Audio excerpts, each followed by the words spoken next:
Like a lot of people, I suppose, I spent a lot of years setting New Year's resolutions. It just seemed like a natural thing, not only because everyone else was doing it, but the new year seems to be such a natural boundary for change, a natural time to reflect on what's been and what I'd like to be, to set new intents, to set new goals, to basically craft a new vision for what I wanted, and then go about achieving and experiencing and living that vision through resolutions. At least for me anyway, and I don't think this is that uncommon. A lot of times these resolutions were about things I wasn't going to do anymore, things I was going to stop doing, bad habits that I wanted to break, behaviors I no longer wanted to engage in. And that, at least in hindsight, or at least in experience, hasn't actually been the most effective way to create change. That is, obviously, there's nothing wrong with prohibition or abstinence per se. We should all be self-aware enough to decide that there's certain things that we don't want to do anymore and then endeavor to actually not do those things anymore. Self-improvement is a life project. It's not something we just accomplish once and then we're done. It's a constant thing. It's a constant project to work on because there's always room for improvement. We're not really trying to achieve perfection as much as we're trying to move in the direction of perfection, trying to move in the direction of an ideal vision for ourselves, of an ideal idea of ourselves, and then work to do the things to make that ideal or that idea real. But in my experience, it's actually been a lot more effective, instead of deciding what I don't want to do anymore, to actually spend more effort deciding what I do want to do anymore. That is like a lot of things. It's kind of funny, or it's kind of paradoxical almost, that if there's things we don't want to do anymore, oftentimes the best way to change those behaviors, to change ourselves really, as not being the kind of person that does those sorts of things anymore, is to focus instead on what we do want to do, to focus on the positive, to focus on the change, and have that change naturally displace and crowd out the things that we don't want to do anymore. Because at the very least, by focusing on prohibitions or the breaking of bad habits, a lot of times that keeps us focused on the negative, keeps us focused on the not, keeps us focused on the absence of something, which from a very simplistic perspective is only an idea. That is, we can think about not wanting to do something anymore, but it's impossible to not do something. Life is only lived through action. We only have control over what we do. And yes, we can decide to not do things, but the not doing, the absence, the void, the counterfactual is only an idea. Life exists and is experienced through presence, not absence. And maybe this is getting a little heady or a little theoretical, but at the very least, it's been my experience that when I focus on what I want to do,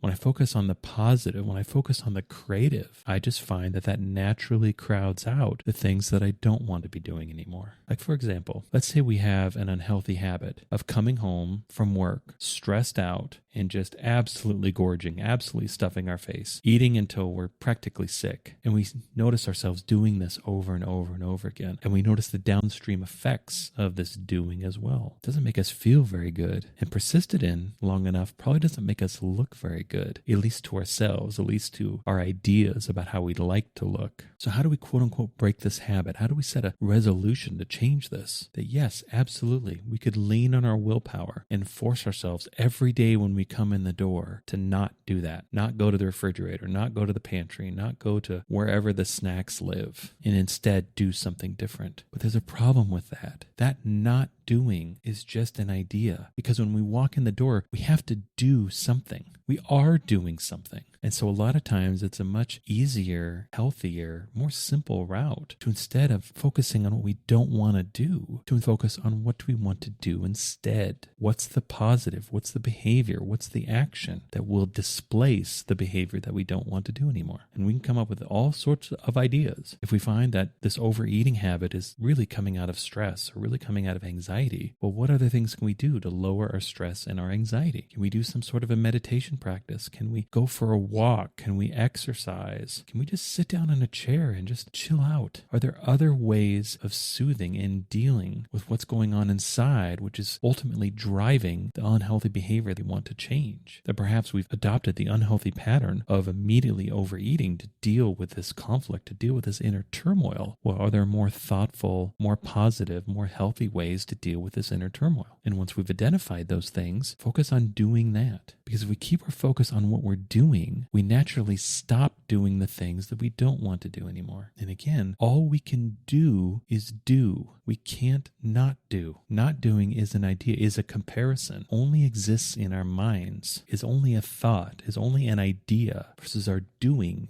is real. Doing is what actually happens. Our doing is our actual experience. And so when it comes to things like New Year's, when it comes to times that are kind of a natural boundary, especially this nice week in between Christmas and New Year's, that's often a bit quiet anyway. We've gotten through the busyness and the sometimes enormity of the Christmas holiday, and now we've got this kind of gap, this kind of quiet week where things are still pretty slow. A lot of people are on vacation. A lot of us are taking vacation ourselves. And this is a good time to reflect, a good time to kind of stop and think, a good time to really be intentional, to really ask ourselves, with this new year coming up, what do we want this new year to actually be like? What do we want to experience? As people, what do we want to be? What kind of person do we want to be? What do we want to do? And so I found a much more effective exercise, rather than setting resolutions, especially things I don't want to do anymore, is instead craft a vision for what I do want to do. To really take some time to really sit down and reflect. What have I learned in the past year? What's actually important to me? What are my priorities really? What actually matters to me really? What do I want really? Who am I really? Then after reflecting and focusing on this, ask myself, what do I want to live in the upcoming year? What do I want to experience? How do I want my life to be? And using this information to craft a vision, to craft a picture, to craft kind of like a little home movie that I can play in my head of how I want my life to be, how I want things to go, what I want my life experience to actually be like, what I want it to include. And again, focusing on the positive, focusing on the presence, even if there are many things that I'd really like to not do anymore, even if there are many things I'd rather exclude from my life. Again, that absence, that negative is only an idea. So I stay focused on the positive, on what I want to include, what I want my life to be like. Along with this, it's going to be really useful exercise to just sit down with a pen and paper and design the perfect day. When I think about my life, when I think about what I really want to experience, what I really want to be doing, what I want to contribute, as well as what I want to come back to me, then using that information, using those ideas to just design a perfect day and really be detailed about it. What time does it start? Where am I? What do I do? And carry that on throughout the day and really be as open as I possibly can.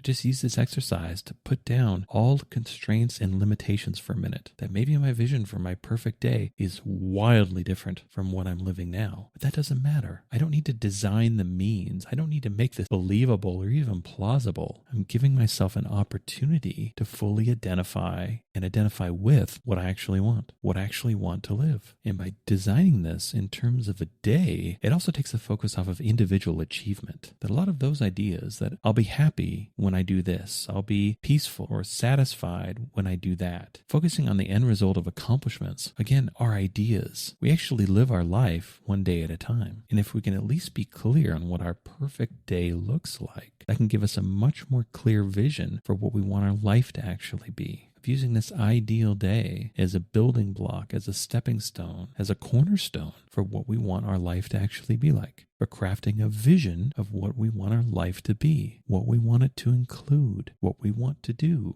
where we want to go, whom we want to do it with, and really be specific. When I've done this exercise, I've broken it out even down to 30-minute time increments from when I wake up to when I go to sleep again. And this isn't some sort of like manifestation trick. This isn't some sort of bit of like covert magic where I feel like if I can just write things down perfectly, then I'm guaranteed to have that happen. No, this is really just a project of self-discovery, of really getting clear with what I actually want. Because I can use this information to learn a whole lot about myself. I can also use this information to learn a whole lot about my life, about how I'm living my life. When I look at the difference, when I look at the gap between my ideal day and my average lived day, I can see the room for improvement. I can see the need for change. And once I've witnessed and noticed and acknowledged this room for improvement, these needs for change, then I can start spotting opportunities for change. This can start setting me off in a new direction. Because at the very least, by focusing on what I want moving forward, it gets me into a much more creative headspace or mindset and gets me out of a recreative headspace or mindset. It gets me to focus on action rather than mostly focusing on reaction. Because action creates, reaction recreates. And if it's change that I want, it behooves me, it benefits me to focus on action, to focus on creating the change by doing something different, allowing the change that I want in my life to be lived internally first, to be lived as a decision, deciding to change. And then once I've decided to change, crafting a vision, getting very clear what I want that change to actually be like, what change I actually want to create, of live life moving forward, live life through my own action, live life through my own design, because ultimately that's how creation works. That's how creativity works. It all starts with an idea.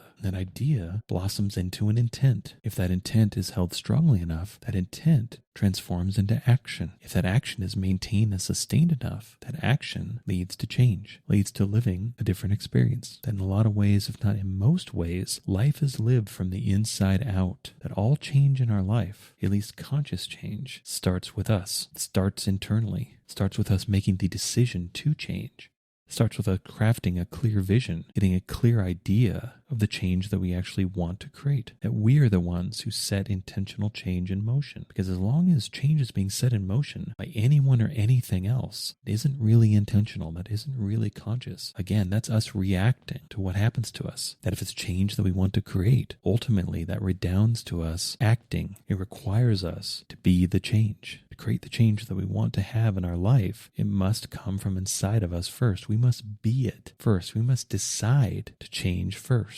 And again, this time of year, coming up on a new calendar year, is a great time, is a great opportunity to do this, to get really clear on what's my vision for my life in the next year. What do I want to live? I have desires, I have dreams, I have goals, I have things I want to accomplish. Well, what does a life that includes all of those things actually look like? And we can feel after this a bit. We can try on different ideas, because some ideas might be a little too big. And if we craft a vision that stirs up a bit of doubt within us, that makes us uncomfortable, that usually means we've probably overreached a little bit. Because ideas like this, exercises like this, do not require us to get all the way to perfection in one step. We can use exercises like this as a process. We can use exercises like this to walk the journey towards our perfection, towards our ideal. And we can choose and craft a vision that we're comfortable with. We actually do ourselves a favor by doing this, because if we're scared of our dreams, then most likely we're going to be standing in our own way. And a lot of times what we actually need to assuage our fear is progress, is evidence. And we can use exercises like this to achieve and experience that progress, to gather that evidence, to have something work, to have a bit of success, and know that we don't have to get from where we are to perfection, to ideal in one step. We can allow it to be a process. We can allow it to be a journey, because that's what life is. Because if we achieved everything we ever wanted and will ever want tomorrow, what we do with the rest of our lives, having something to seek after, having something to aspire to, having something to endeavor after is the point, is life, is this constant pursuit of pursuing things and maybe not achieving them and then continuing to pursue them. Or perhaps when we get what we want, that naturally spawns another desire, another wish, another hunger.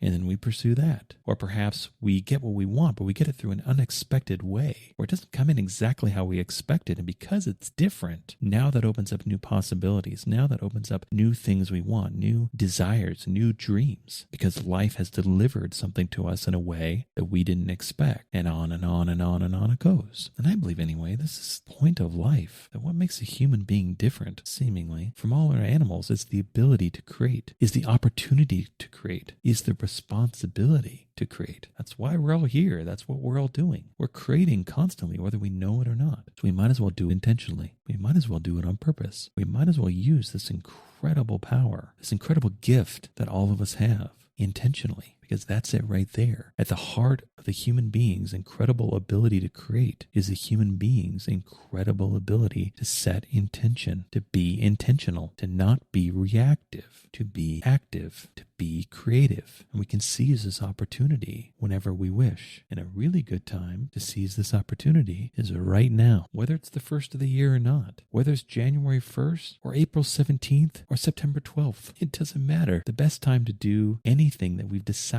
needs to be done is often now. Now is the perfect opportunity. Now is the perfect time to create the needed change in our life, to finally pursue what we actually want, to finally be who we actually are. Now. Today, right now. And we can use exercises like creating a vision for our life whenever we want. And the nice thing about these sorts of exercises is these visions are ours. These are our ideas. We can change them. We can revisit them. we can use them however we want. It doesn't have to just be something we do once a year. These are our visions. These are our ideas, and we can use them however we want. And again, I think the greatest value of doing these sorts of exercises, of crafting these sorts of visions for ourselves, isn't so much to get what we want. It's really much more about actually knowing ourselves, actually knowing what we want, knowing who we are, knowing what matters to us, knowing what our priorities actually are. Because that in and of itself, that knowing, that knowledge causes us to live a more intentional life. Once we know ourselves on a deep level, we can't help but to live from that perspective, from that point of view. That awareness can't help but change us, change what we do. Because oftentimes when it comes to breaking bad habits, what a lot of times it really comes down to is realize we're not actually the kind of person that engages in that behavior. We've been being a false self. We've been being someone else. And the awareness of this, the knowing of this, the belief of this is what actually creates and causes the change of acknowledging that this isn't actually who we are. This isn't actually what we want. This isn't actually what we're about. This doesn't actually feel good. This doesn't actually fit us. This causes turmoil. This causes conflict. This causes an internal unrest of some kind. And we can choose to bring our behavior into alignment with who we actually are. And a lot of times, one of the best ways to know who we actually are is to know what we actually want, know what actually matters to us. Because it's a lot easier to go through life and get what we want if we know what we want. If we're not trying to just run this massive process of elimination by trying to experience everything first and then deciding what we want, that really feels like the long way around. Versus if we just decide what we want, if we declare what we want, if we claim what we want as an extension, as a reflection, as an expression of who we actually are, then life gets a lot more simple. Life gets a lot more clear. Choices are a lot easier to make. And not only that, choices are a lot easier to live with because we're not constantly racked with doubt if we did the right thing or not. Because we're operating from a state of self-awareness, we know that we did the right thing when we know that we did the thing that is us, that is who we really are. But the conflict, the inner conflict that's created often is through us trying to be someone else, being inauthentic in some way, being artificial,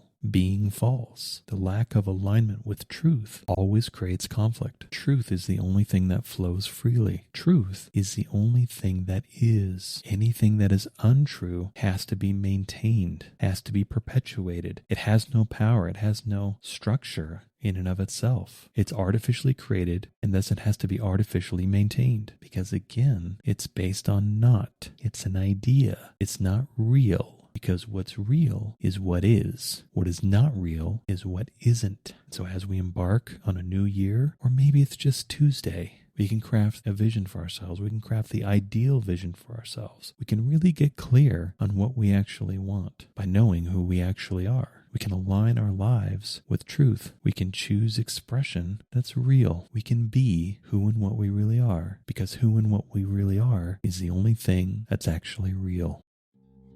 I hope you enjoyed this episode. All episodes are given freely. If you feel inspired to give, please visit theunionpath.com/donate. If you have a question, you can contact me at theunionpath@gmail.com. Take care and all the best.